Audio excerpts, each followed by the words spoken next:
ভিত্তিতে আলোচনা হবে। এখন আমাদের যে প্রধান উপদেষ্টা ডক্টর মোহাম্মদ ইউনূস, তিনি যেখানে আছেন যমুনাতে, তিনি সেখানেই থাকবেন।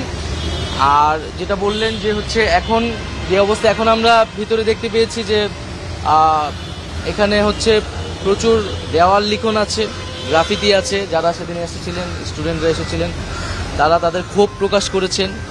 এবং এখানে অনেকে মানে যে কিছু ফার্নিচার, আসবাবপত্র যেগুলো হচ্ছে লুটপাট হয়েছিল, সেগুলো কিন্তু মানুষ আবার রেখে গেছে, সেগুলোও সংরক্ষণ করা হয়েছে।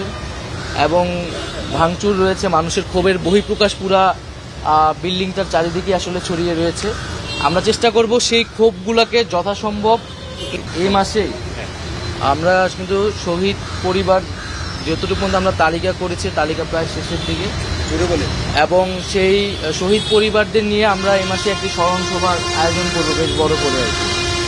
এবং সেখানে মূলত ফাউন্ডেশনের যে আমরা কার্যক্রমটি চলছে আর সেটির ঘোষণা হবে।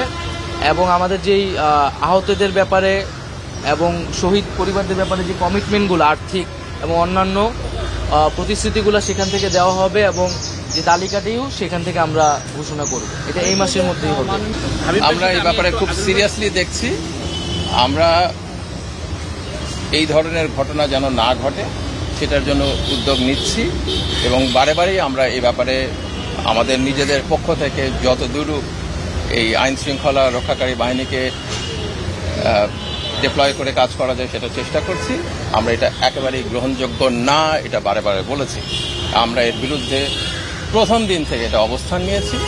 আমরা বারে বারে বলেছি আমাদের প্রতি যে আচরণ করা হয়েছিল ফ্যাসিবাদী শাসকের পক্ষ থেকে, আমরা কোনোভাবেই সেই ধরনের আচরণ যেন কারো প্রতি না হয় সেটা এনশিওর করব।